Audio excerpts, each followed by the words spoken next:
If Jesus waited until he felt like going to the cross, we would not be here. Discipline means choosing obedience over feelings, and that's how you honor God in his temple. So today we're going to be focusing on two key terms, which is motivation and discipline. Motivation is basically short-term inspiration to achieve your goal, but how long will it last you? 1 week, a month tops? If you have discipline, that forces you to be consistent. That forces you to get up anyways, to get up even if you don't want to do it. And that is long term, and that goes into your routine, and it helps you build these good habits. Now, don't get me wrong, motivation and discipline are both good, because motivation gives you that extra push you kind of need to, get started, but it goes away fast, it fades. So discipline is hard because you go out of your comfort zone. You do things to not be comfortable, but in the end, it gets you the results that you want. It gets you to reach your goals. So having determination is far more valuable than having motivation. There's also something I want to mention about choosing your hard. It's hard to wake up at 6 a.m. and go to the gym when you're super tired and you went to sleep late. It's hard to eat healthy after wanting to eat really good sugary foods. But you know what's also hard?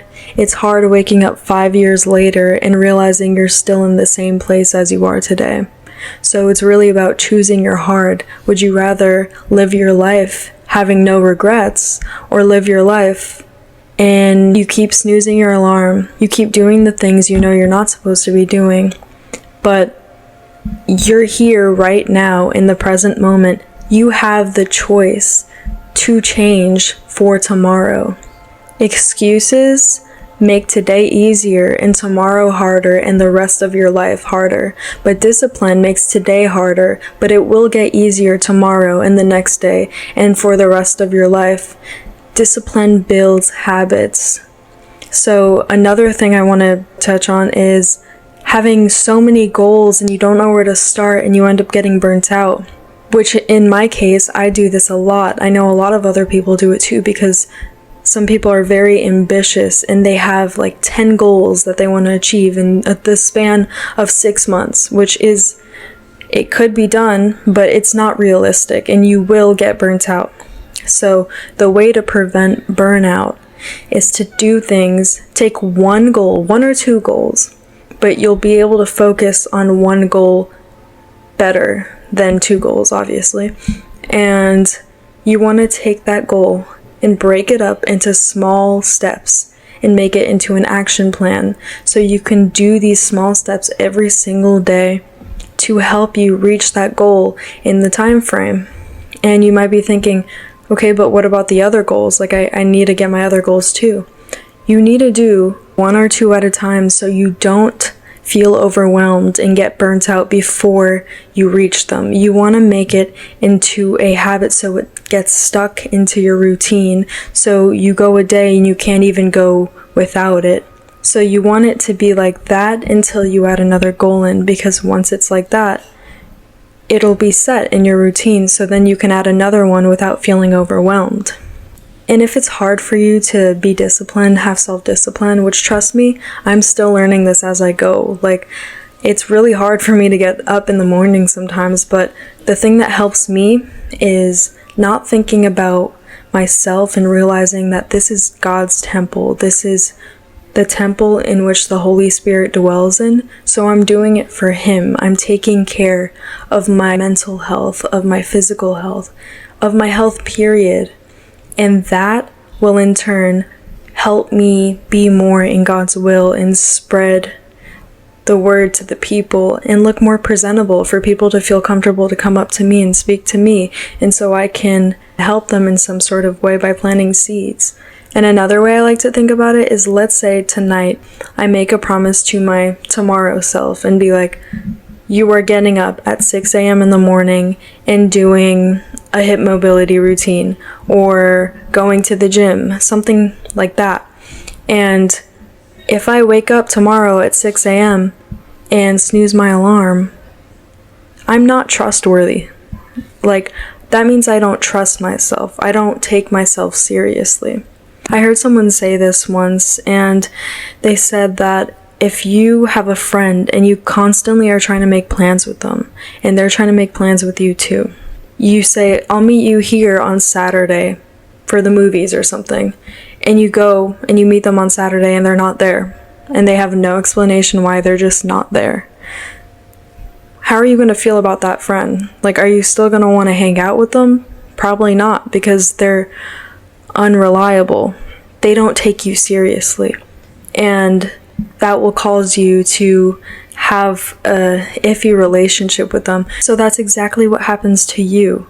If I make that promise to myself and wake up and snooze, I'm going to be like, yeah, I didn't think I'd be serious anyways. I don't take myself seriously.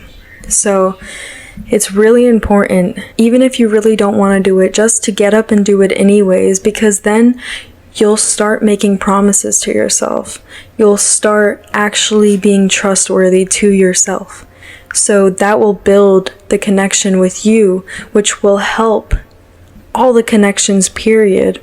It will help you show up for yourself, which will help you show up for what God needs you to do. And there's probably going to be times where you're so up and then you miss a day or two. And you're like, okay, I'm giving up. I'm not doing it anymore. I'll do it next week. I'll start on Monday. I'll start next month. I'll start on New Year's. But no, if you think about it today, do it today. There's going to be times when you fall, but the righteous fall 7 times, but they still rise up again. So don't quit because you just missed a day or two. Just keep being consistent. Keep showing up for yourself. Build that relationship with yourself. And by doing that, like I said earlier, you will build a better relationship with God.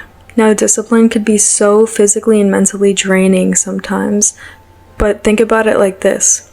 Right now, if I choose to better myself tomorrow, today, the next day, but if I choose to sit down in my bed and to just scroll on my phone for hours and do the same thing the next day and the same thing the next day, time passes either way.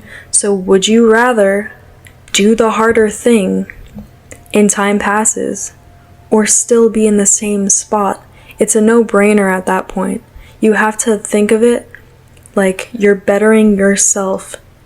You're doing the hard thing now so you can have what you want later on.